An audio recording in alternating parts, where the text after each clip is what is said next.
नमस्कार. Your recipe book मध्ये मी स्मिता तुम्हा सर्वांचे खूप खूप स्वागत करते. नवरात्र स्पेशल सिरीज आपण सुरू केली आहे आणि या सिरीज मध्ये वेगवेगळे पदार्थ आपण बनवतोय. आज आपण देवीला दाखवला जाणारा नैवेद्य म्हणजेच कडाकणी करतोय. प्रत्येक भागामध्ये कडाकणी करण्याची पद्धत ही वेगवेगळी असते. आता आमच्याकडेच बघा ना, तो कोल्हापूर भागात म्हणजेच महालक्ष्मीसाठी कडाकण्या ज्या बनवल्या जातात ते पुरण भरून कडाकण्या केल्या जातात. डाळीचं पुरण केलं जातं. अतिशय सुंदर आणि चविष्ट या कडाकण्या होतात. आमच्याकडे पुरण भरलेल्या कडाकण्या करतात, तशाच रव्या मैद्याच्या सुद्धा कडाकण्या करतात. आपण दोन्ही प्रकारच्या कडाकण्या करणार आहोत, पण आजच्या भागात आज आपण रव्या मैद्याच्या कडाकण्या करतोय. त्याला रव्या मैद्याच्या कडाकण्या बनवत असताना वातट होतात किंवा मग अगदी पातळ कडाकणी लाटली तर तळल्यानंतर ती इतकी कडकडीत होते की तुटत नाही किंवा अगदी कुडूम कुडूम वाजते. इथं मी अगदी बारीक बारीक टिप्स सोबत आजची रेसिपी तुमच्या सोबत शेअर करते. त्यामुळे कडाकण्या एकदम खुसखुशीत होतात, पातळ अजिबात होत नाहीत, कडक तर नाहीच नाही. चला तर मग पटकन कडाकणी करायला सुरुवात करूयात. त्यासाठी काय काय साहित्य घेतलंय ते एकदा पाहूयात. 1 कप मैदा घेतलेला आहे. त्यासाठी लागेल पाव कप बारीक रवा. इथं आपण बारीक रवा घेतलाय 0 साईजचा, त्याला चिरोटी रवा असं सुद्धा म्हणतात. आता हा जर रवा नाही मिळाला तर जाड रवा तुम्ही मिक्सर मध्ये फिरवून तो सुद्धा वापरू शकता. यासोबत लागेल पाव कप साखर. तर हा अर्धा कप आहे म्हणून मी निम्मा भरून घेतलेला आहे. तर अगदी 2 चिमूट मीठ लागेल. आपण साखर वापरतोय, गोडाचा पदार्थ आहे, तरी सुद्धा थोडंसं मीठ वापरायचं म्हणजे कडाकणीला चव चांगली येते. आणि यासोबत लागेल 3 टेबलस्पून तेल. आता या सर्वांचं वजनी प्रमाण पाहूया. 125 ग्रॅम मैदा, 35 ग्रॅम बारीक रवा, 50 ग्रॅम साखर, 2 चिमूट मीठ आणि 1.5 टेबलस्पून तेल. चला साहित्य काय काय घेतलं ते पाहिलेलं आहे. आता आपण साखर पाण्यामध्ये विरघळून घेणार आहोत. इथं मी साखर पाण्यात विरघळून घेते. तुम्हाला तसं नसेल करायचं तर साखर मिक्सर मध्ये फिरून त्याची पिठी साखर करा आणि मग पाण्यात विरघळून घ्या, पटकन विरघळली जाते.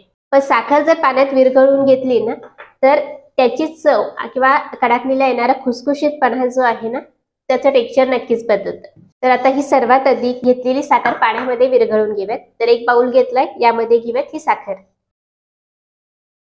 याच कपने आपल्याला पाव कप पाणी घ्यायचं. हा अर्धा कप आहे म्हणून मी निम्मा भरलाय. आता ही साखर पाण्यामध्ये विरघळून घेऊ. तर हे पहा, साखर पूर्ण विरघळलेली आहे.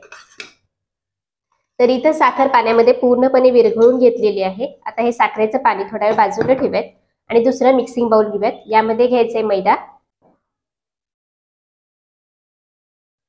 यामध्ये घालायचंय बारीक रवा आणि अगदी थोडंसं मीठ. आता हे सगळं एकजीव मिसळून घेऊ. आता हे जे आपण तेल घेतलेलं आहे ते आपल्याला चांगलं कडकडीत असं गरम करून घ्यायचंय आणि तेलाचं मोहन नंतर मैद्यावर घालायचंय. तर आता तडका पॅन गरम करत ठेवलाय, यामध्ये घेऊयात 1.5 टेबलस्पून तेल.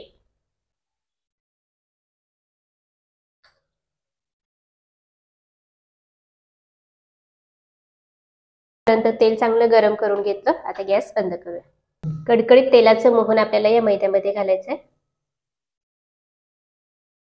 तेल गरम आहे त्यामुळे पटकन हात नका घालू, पहिल्यांदा चमच्याने एकत्र करून घ्यायचं. हाताला सोसवेल इतकं कोमट झालं.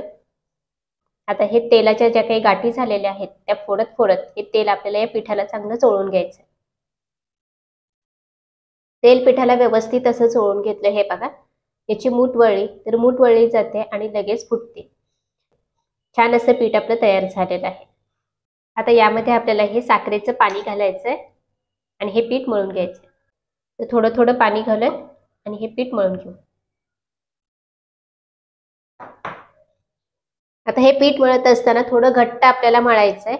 अजिबात पातळ पीठ मळू नका, नाहीतर मग कडाकण्या वातट होतात किंवा व्यवस्थित लाटता येत नाहीत.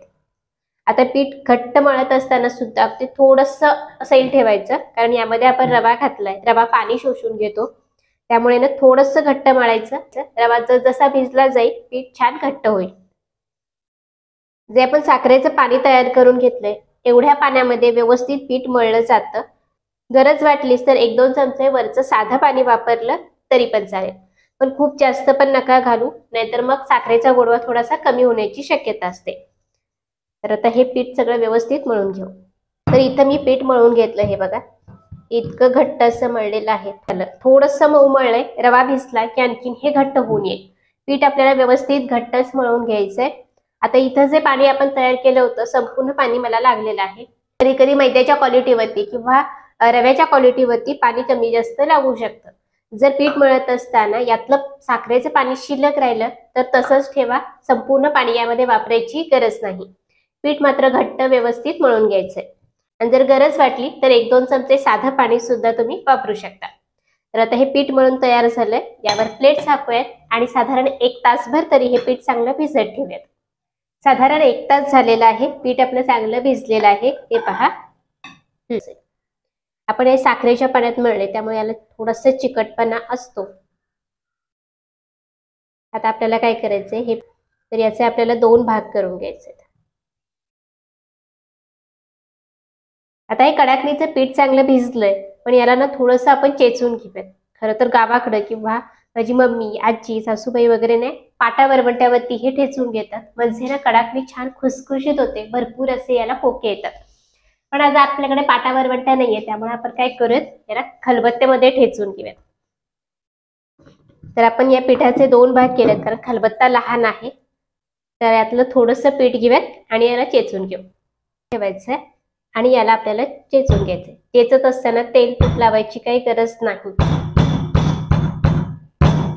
असं थोडंसं चेचून घेतलं, पुन्हा याला पलटून घ्यायचं, पुन्हा चेचून घ्यायचं, पुन्हा याला पलटून घ्यायचं.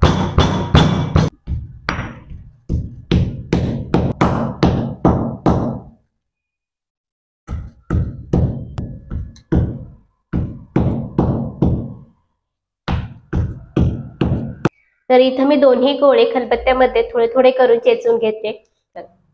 मगाशी थोडा पिवळा दिसत होता, आता थोडासा पांढरट दिसतोय. अगदी मऊसूत असं हे पीठ आपलं तयार झालेलं आहे. एवढं पीठ चेचत असताना मी साधारण 1-2 चमचे पाण्याचा वापर केला असेल. त्यापेक्षा जास्त पाणी नका वापरू, नये तर मग खूप पीठ पातळ होईल आणि कडाकणी लाटता येणार नाही. आता याचे छोटे छोटे गोळे तयार करून घेऊयात. तर कडाकणी तुम्हाला किती लहान किंवा मोठी हवी आहे त्यानुसार याचे छोटे छोटे गोळे तयार करून घ्यायचे. असे छोटे छोटे लिंबा एवढे मी गोळे तयार करून घेतले. अगदी छोट्या कडाकण्या करतोय आपण. तुम्हाला जर मोठी कडाकणी हवी असेल तर मोठे गोळे करून घेतले तरी पण चालते. आता कडाकणी लाटून घेऊयात आणि पटकन तळून घेऊयात. तर साधारण 5 गोळे तयार केलेत, तेवढेच पहिल्यांदा लाटून घेऊयात. आता लाटत असताना याला आपण मैद्याचं कोरडं पीठ लावतोय थोडंसं. तसं तर नाही लावलं तरीही चालेल, अगदी पीठ व्यवस्थित मळलेलं असेल ना तर पटकन गोळा लाटता येतो. थोडंसं कोरडं पीठ लावून घेतलं. आता याला लाटून घेऊ.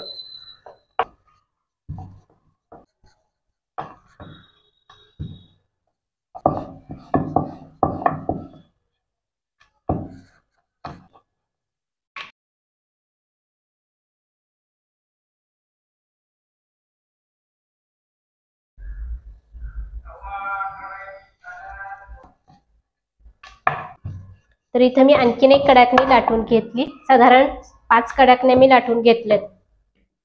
एवढ्याच सुरुवातीला तळून घेऊयात. कडाकणी लाटत असतानाच इथं मी तेल गरम करायला ठेवले.